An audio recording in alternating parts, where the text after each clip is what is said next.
Today's social media segment is brought to you by St. Martin and Bourke. Know your rights.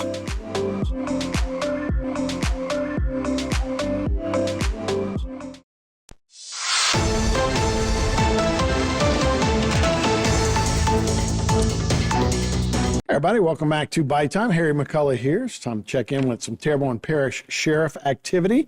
For that, we go to First Lieutenant Blake Tabor. Thanks so much for being with us. We appreciate it, man. We just got off a tough time, and not tough time, awesome time with Mardi Gras and all that stuff. But I know you guys, it's like hurricanes, right? Everybody's working and doing those kind of things.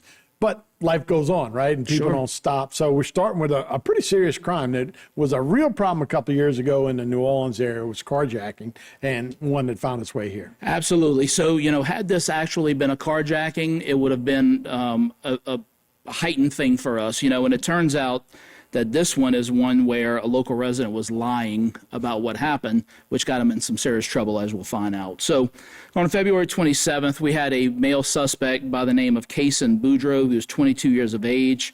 You see him photographed here. He was actually at a local gas station when he was approached by an elderly male who asked him if he gave him $10, would he take him to the Dularge area? So, to the east side of town. Again, Mr. Kaysen, he agreed to do that. As a matter of fact, when this fell under investigation, we found a lot of video evidence supporting and leading us in the direction that we were. But what was funny about this one was we actually have video surveillance of Kaysen doing a pat-down search on the old man that he was giving a ride before he allowed him in the vehicle. So ultimately, he lets him in the vehicle. They travel a few miles down Martin Luther King Boulevard, and I guess Kaysen gets a little nervous and pulls over at another gas station. When he does, he immediately pulls a knife and puts it to the throat of the male suspect and orders him out. That is what actually happened. Now, the story that we got from Kaysen initially was that the elderly male pulled a handgun from his waistband, pointed it in his face, and due to his military training, he was able to use his knife to disarm the male suspect, and who ultimately left the vehicle, threw the weapon out of the vehicle, and he took off running. Problem with that was there was no weapon that was recovered at the scene. When we reviewed the video surveillance footage, we did not discover any weapon at the scene. It wasn't even on video. So there was a lot of inconsistencies in the story that started to sort of evolve. But ultimately, the initial complaint led to us finding the elderly male subject. So again, detectives did their due diligence. They went there, they interviewed him, and he became very upset with the allegations that Mr. Boudreaux was making against him. And they were pretty compelling, as I understand it. So ultimately, that led to the detectives calling Mr. Boudreaux back in, who ultimately admitted to what really happened, and the fact that the elderly gentleman did not do what he initially stated. So ultimately, he was arrested on some charges of filing a false police report, which is criminal mischief, aggravated assault for actually using the knife inside the vehicle, and also obstruction of justice. Ultimately, at one point, he even wiped down the knife to clear it of any potential evidence before police got involved. So those were the reasons for the charges, and he was currently on a $1,000 bond by local judges. Right. Not a history. So, I mean, we'll probably work on this. I mean, hopefully that's just a mistake. Absolutely. And, people, we got a lot of attention on this with social media, right? How did these things get out of hand? And, I certainly don't want to equate Mr. Boudreaux to a child, but anyone that has raised a child understands that when people do things, lies can get us into serious trouble, and those things snowball very, very quickly. So, I think if people think about it in that context, it's pretty obvious how these things can get out of hand. Yeah, it sure is. So hopefully lesson learned, and we go on from there. Good thing is no one was hurt. Right, and that's the important part of all this. Yeah, no doubt about that. So another one was made in Chauvin, and again, look, we've all been young. We've all like dirt bikes. We're all like ATVs. We're like those kind of things. But it's actually becoming an issue on the highway in Chauvin, right? It is. And so in our lower line communities, I mean, they live a different lifestyle than they do in the west side of Houma, right? And I think that's fair.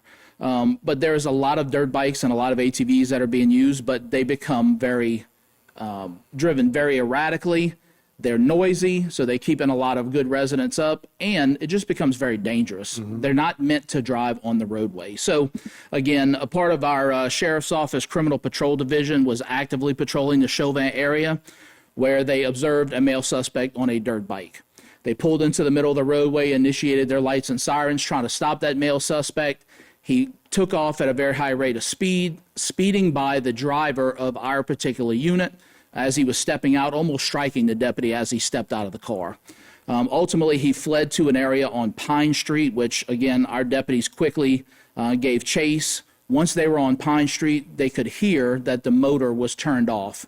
So, again, everyone knows what's happening when that goes down. He's trying to evade arrest. Ultimately, we began to get a large amount of calls from the community who I think, again, was sort of fed up with this type of behavior, and gave us some information, even identified that suspect for us. So once we identified him, we quickly realized that he had some outstanding warrants, and then we went to an address on Pine Street where he was linked to. At that point, we got some other information that he was in the wooded area. When we went there, they were quickly able to get eyes on him and gave chase and apprehended him a short time later. But he did try to run once inside of the wooded area away from officers. So ultimately, when they got him into custody, he was placed under arrest for flight from an officer, resisting an officer, and he was also found to have a vape pen on his person. You see him, Jeremy Lee Terrio, Sr., 41 years old, of Chauvin. He was ultimately booked into the criminal justice complex where he was jailed on a $7,800 bond by local judges. Yeah. So again, one of those things, man, just stop, talk, because look, we also have seen that escalate on the interstates with ATVs. Absolutely. Those big car circles they do. So, those little things, if not corrected, can turn into big things. And look, it's a pretty good rule of thumb. When the police are trying to stop you, don't run from police, because that's always going to end up bad. Pretty good idea. And you zip by a cop, that's almost like, people have gotten shot from those kind of things too. Absolutely. All right, we'll take a break, and we're going to talk about Mardi Gras and some of the stats from that right after this on Bite Time.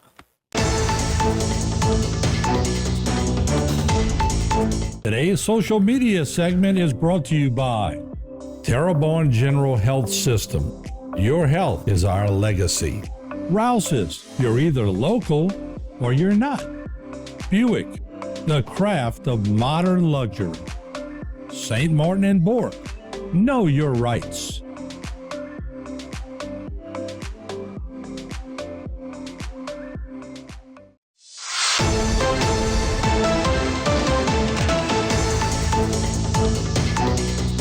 Hey everybody, welcome back to Bayou Time. Harry McCullough here. We're spending some time with First Lieutenant Blake Tabor, the Terrebonne Parish Sheriff's Office.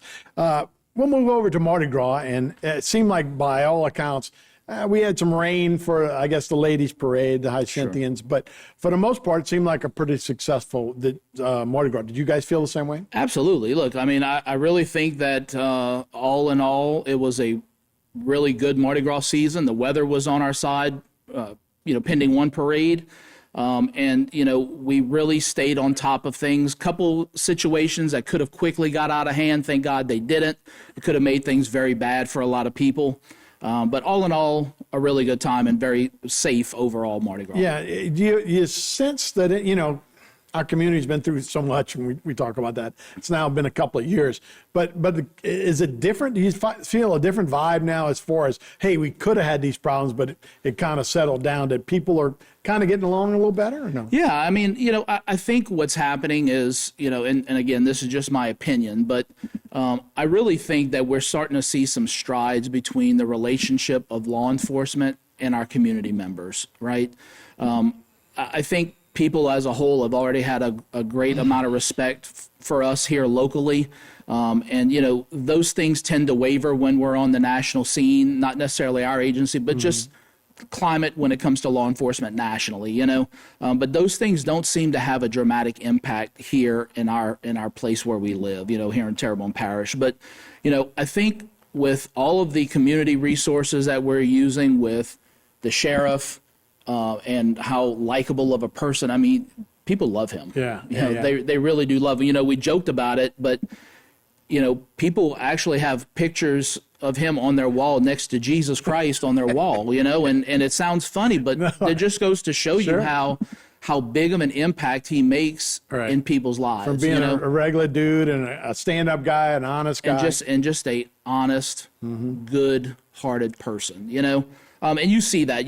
We talked last week about a lot of new social media things that we were pushing out with our new reels and trying to do some more videos and sort of humanizing the badge during Mardi Gras, right? Mardi Gras could be a very stressful time for law enforcement, as we could all imagine. But what maybe people don't imagine is that we don't want it to be stressful, right? Right. We see y'all having a good time. We want to have a good time. We want to be able to enjoy our time, want y'all to enjoy your time, and not have to arrest anyone. Right. That would be a perfect world for us, but we know that doesn't always happen, right? So, we do our best, but I really think that this community is sort of evolving when it comes to law enforcement. You can see it in the reels that we share. I mean, people are coming up to the sheriff. Elderly ladies are wanting to come up, give him a kiss while he's driving. Kids want to shake his hand and take pictures. And to be honest with you, we have a lot of officers along the route that are very approachable. And these kids are constantly going around, throwing footballs, bouncing basketballs, you name it. People so are much people are cooler doing to their job. see a police officer dancing with the crowd, doing a line dance and playing basketball or throwing football, as opposed to having to break up a mob scene that can get out of hand. So and that's a great thing. it's a good thing for us too, because we're on the route there, and these officers patrol areas. They get to know people in the community. They're offering them food, restroom resources, drinks, you name it. So it's become harmonious, and it's a great thing to see. And yeah, we talked about our community, the things we'd been through, COVID and then a storm. But in the middle of that was the George Floyd thing and defund the police. And that's what you're getting back to. And the numbers were down, everything. It was just a tough time. So it's great to see that people are going, man, this is a respected profession. It's a great way. And you can start recruiting guys and girls and do that as well. Right. We sure hope so. So how are our stats? Yeah. So, when it comes to arrests, of course, anytime we have Mardi Gras, we're going to have elevated drug and weapons arrests, right? So, again, I think the weapons arrest and the recovery of weapons was down this particular year. As you see here, we had 22 felony-related drug arrests. Of those, 6 were involving firearms. Again, an additional 6 involved resisting or battery of police officer-related charges during disturbances. And also we issued at least 40, it's going to be north of 40 misdemeanor summonses for various violations, whether that's disturbing the peace, having, glass bottles on the parade route, simple possession of marijuana, those types of things. As far as the evidence recovered, we always like to put some numbers on these so people can really get a grasp of what's going on. And so when we talk about distribution amounts of anything, whether that's drugs of any kind, that's a large number of drugs that is intended to distribute to people, not just for personal use. So we had that with prescription and non-prescription pills. We had over 43 grams of methamphetamines that were recovered, 4 grams of cocaine, almost 9 grams of heroin, and close to 49 pounds of marijuana. In total, we recovered 4 weapons, some of which were listed as stolen weapons and linked to the criminal element of narcotics. Yeah, 2 years ago, it was like almost 30 weapons, It was. And so that's actually great to see. We hope it's that we put out such good literature and educated people why to not bring your weapons to Mardi Gras, that you don't need them, that's have a positive impact. That's our hope. But we'll just keep chugging along and hope that people are making the right decisions. Right, and look, that can go the other way anytime. Absolutely. So it's great. But I get your point, and it really hits home when you're talking about the community relations. Because, look, nobody wants to be arrested or being arrested people. And that's the touch point a lot of times, tickets, all those kind of things. But to be able to celebrate a thing like Mardi Gras is a great way for the community to come together with law enforcement. Absolutely. And look, we're people too. Our kids want to be there enjoying the parade just like any normal person's kids, and so we understand that component. And I think a little understanding goes a long way. Absolutely. That's First Lieutenant Blake Tabor. Thanks so much for your time. Thanks. We'll be right back with more Bayou Time right after this. Today's social media segment is brought to you by South Louisiana Bank. It's better when we bank together. Waits and Downer, attorneys at law. Terrebonne Ford, Built Ford Tough.